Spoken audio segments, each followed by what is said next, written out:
Quero compartilhar algo com vocês que tanto que o Senhor é bom. Hoje eu acordei e já acordei lembrando que hoje seria o aniversário da minha mãe, né? 25 de novembro. E fui trabalhar já assim com o coração meio assim lembrando, pensando a respeito disso, mas quando eu cheguei lá no trabalho, quando eu cheguei na porta do CEMEI, gente, tinha uma criança, o Antônio. Ele é muito querido, muito amado, e ele estava com presente me esperando. Isso encheu meu coração de alegria, não pelo presente, mas assim pela simplicidade da criança, sabe? Pelo abraço, pelo toque.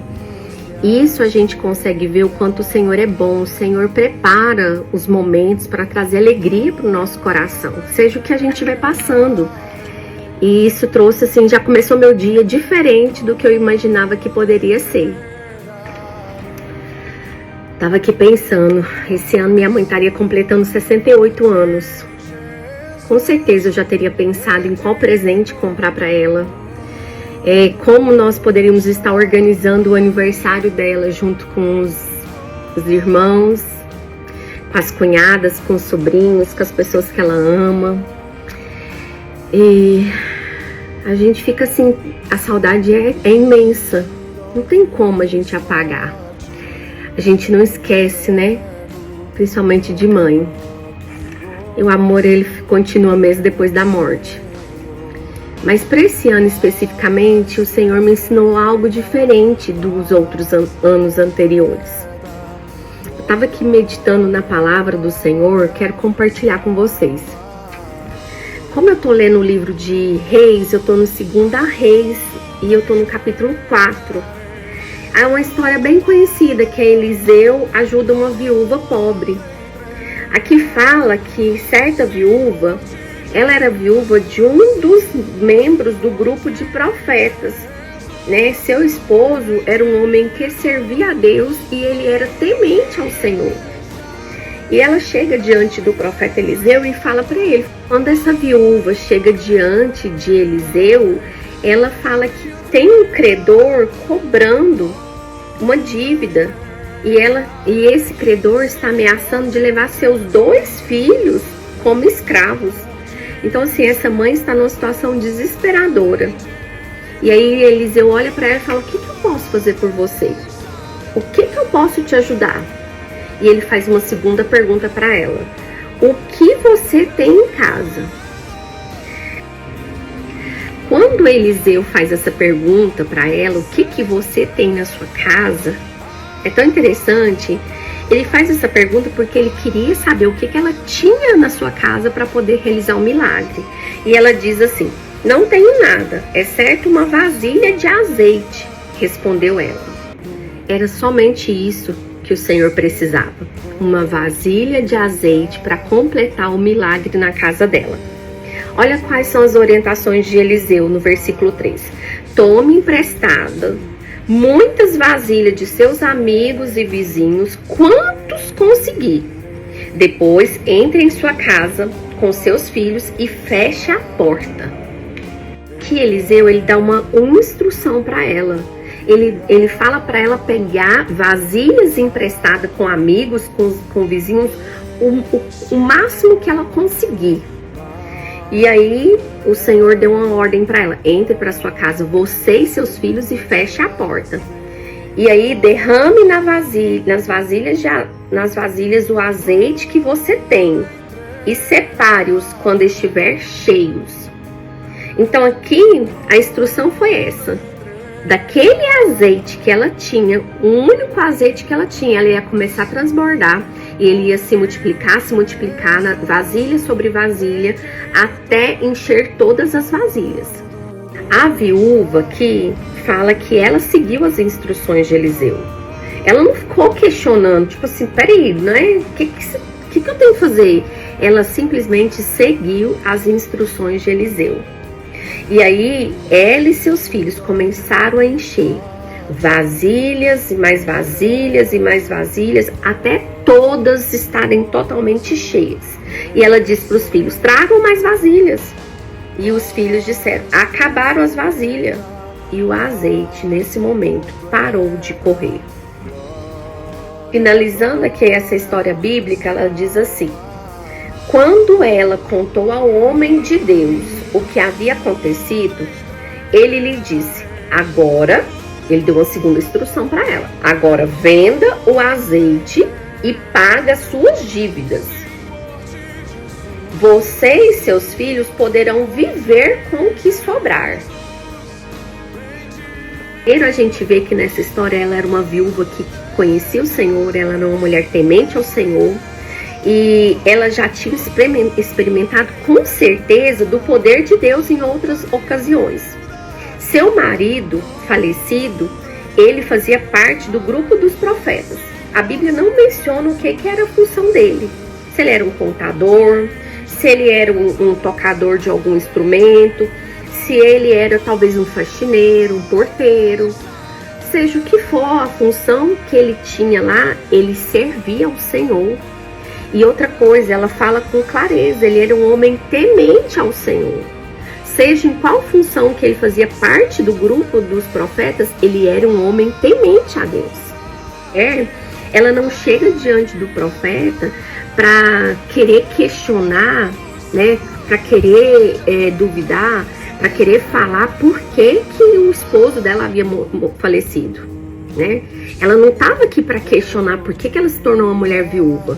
E ela também não está aqui numa posição para questionar por que eles estão passando uma luta financeira. Mas ela chega diante do profeta, diante do desespero, para falar a situação do problema que ela estava enfrentando. Pois ela sabia que o profeta, usado por Deus, né, ele poderia dar uma direção a respeito de como que ela poderia conduzir. Ela confiava no poder de Deus. Ela seguiu os passos do que o profeta havia falado. Quando o profeta falou para ela: pegue as vasilhas emprestadas. Gente, pegar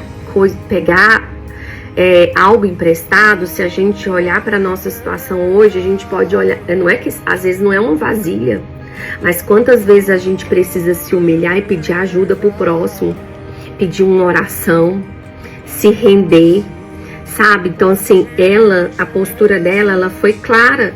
Ela pegue as vasilhas emprestadas. Vá para sua casa, feche a porta, só você e seus filhos. Esse é um outro ponto que o Senhor está aqui ministrando no meu coração, que às vezes o nosso milagre, ele precisa ser gerado no secreto.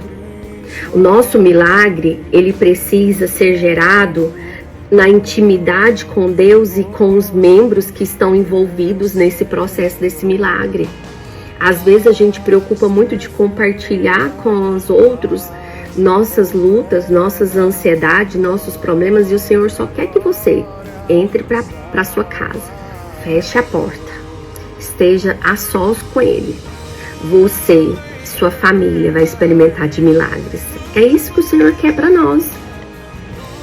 Agora, essa mulher tem uma atitude nobre.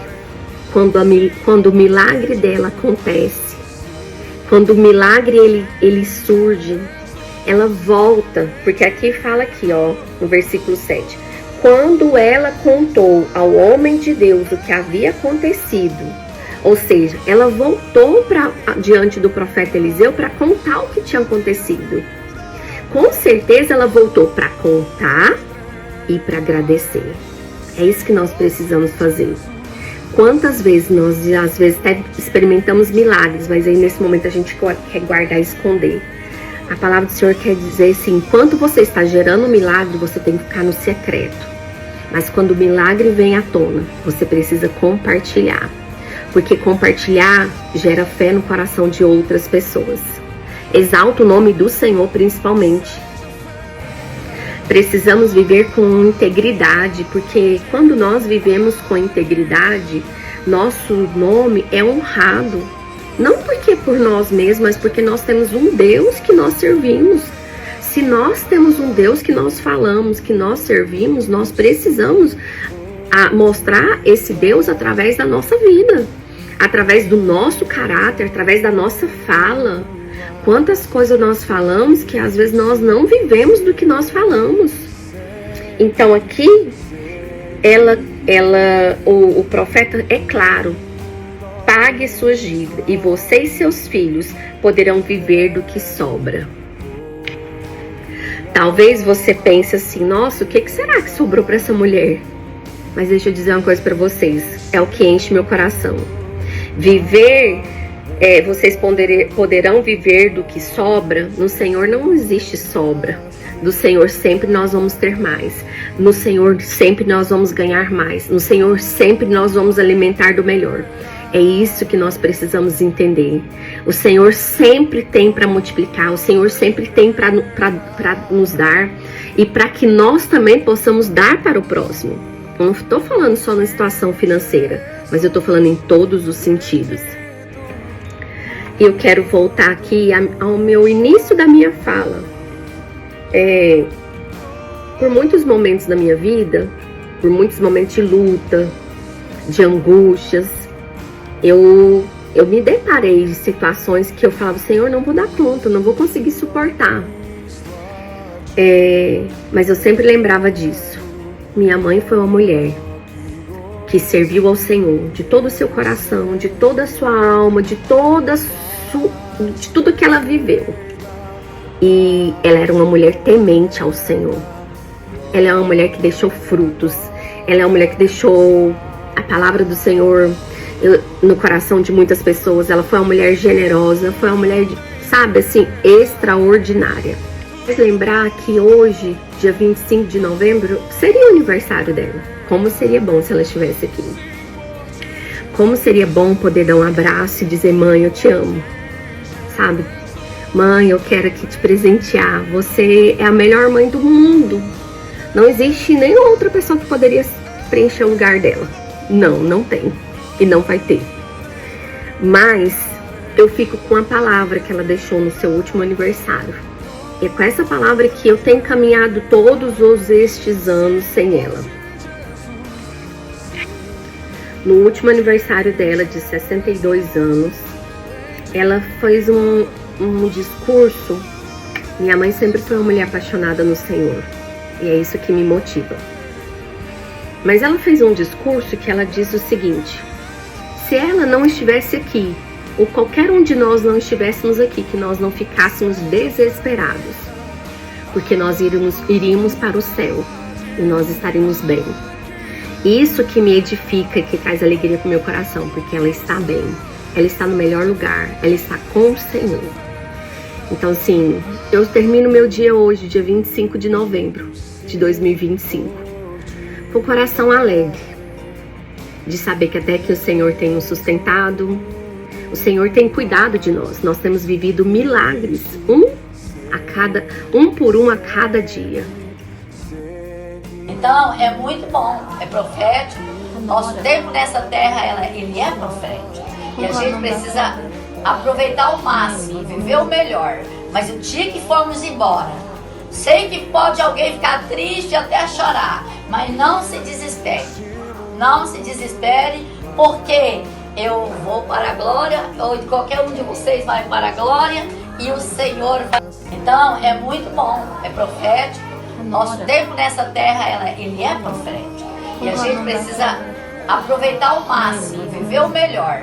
Mas o dia que formos embora, sei que pode alguém ficar triste até chorar, mas não se desespere. Não se desespere, porque eu vou para a glória, ou qualquer um de vocês vai para a glória, e o Senhor vai. Então é muito bom, é profético.